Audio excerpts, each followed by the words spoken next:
Initially, it was, no, God, don't send me. No, God, we'll support, but keep me here where I'm comfortable.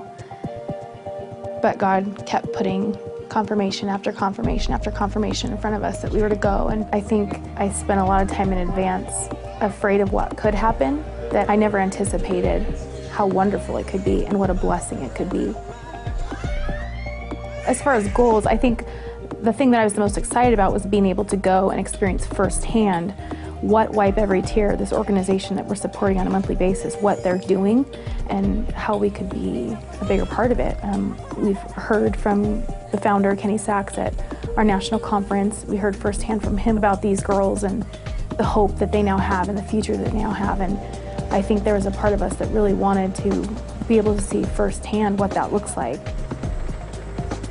I really thought we were going there just to connect and to see. And I mean, I knew I was always moved, but really going there and seeing it, meeting them and getting to see where they worked, now where they live, just the joy in their hearts and the other people that I met along the way that were true lights. I don't think there's words to describe what I got out of it. It just sounds selfish, but.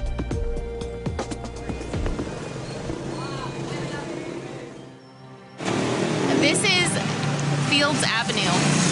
It's right off of where Clark Air Force Base was. On this street alone, which takes 5 minutes to walk up and down, there are 15,000 girls that are trafficked just along this street and the bars alongside it. And it looks like this during the day, but at night it's a completely different experience, and it's really, really disturbing.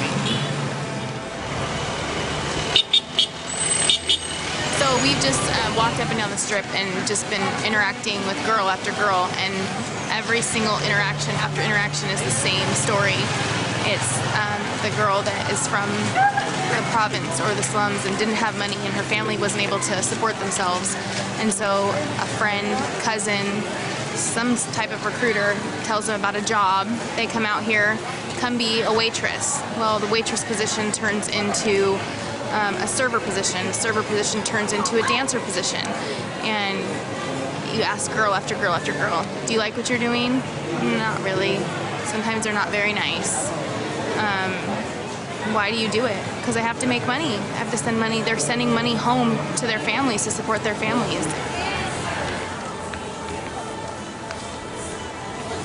Hi, this is Paradise Village, which is near Navotas, and we wanted to come here and just give some food and see what poverty really looks like. And we also wanted to get a first-hand look at where some of the girls that we met down in Angelo City have come from.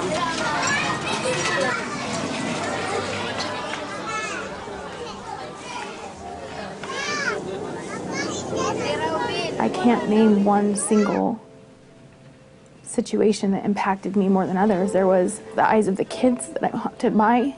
There was looking into circumstance that looked so hopeless and feeling like your hands were tied behind your back and you had to walk away from it.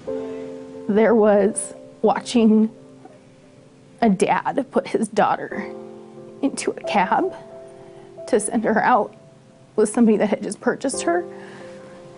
There was a 2-year-old little girl who walked up to me naked simply because she wanted my bottle of water. She was thirsty and she just wanted fresh water. And how we take that for granted. There was going into places that were so full of darkness and filth and meeting people like Ate Jean. She is a beacon of light in Angelo City. She was amazing. I've never known anybody like her. Ate Becky from the Hope House. She is the Hope House mom, the coordinator. She really is just such an inspiration to all of us on how we should live. And then there's William and Mercy from Fishers of Christ in Navotas, and they are true beacons of light in this dark, dark area that they live in. When your breath is completely taken away and you think, how can I possibly make a difference? And then how can we possibly make a difference? And then you see people like that and you see the difference they're making. And then you get that glimmer of hope of we can make a difference because these people are making a difference. We have come to visit a church in Angela City that was destroyed when a volcano erupted, and the ash was so heavy that it took out the roof of the church.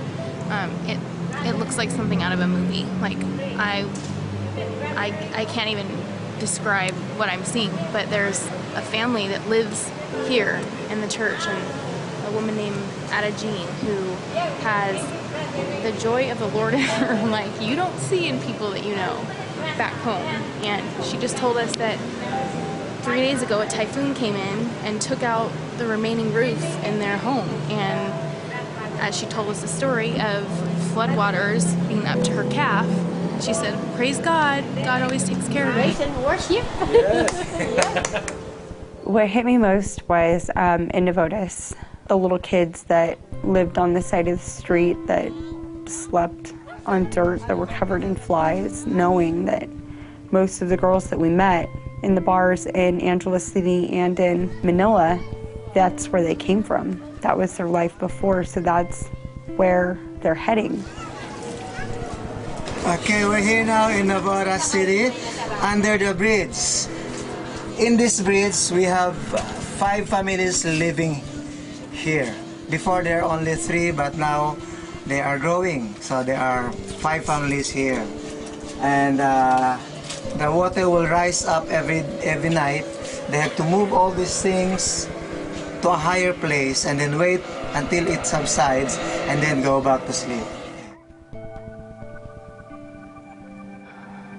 I think I experienced a certain level of anger on the trip, anger at myself for the ignorance that I had prior to this trip. And if anything, it just made me want to be a part of spreading awareness of sex trafficking, awareness of poverty, awareness of lack of education. If God put this in front of us, if God put this directly in our paths, it's our responsibility to spread that awareness and to share with other people what we've seen. We don't want this company to just be a business opportunity after what we experience. You can't help but know that there's a greater purpose in all of it. I truly see us being able to use Damsel as the platform to go help so many more, being able to help with food, provide education, and sponsoring kids to go to school so they don't have to sell their bodies. So then that way, there's a hope for them. We're so excited to watch God grow this company, because the more we do, the more God can use this company to make a difference. And I think the greatest piece would just be praying that God would direct us and put those directives in front of us of this is where I'm leading. Will you follow? And will you follow with us? Will you, as our field, who have pledged your allegiance to our mission, follow us as we follow his lead to be able to make a difference in this world?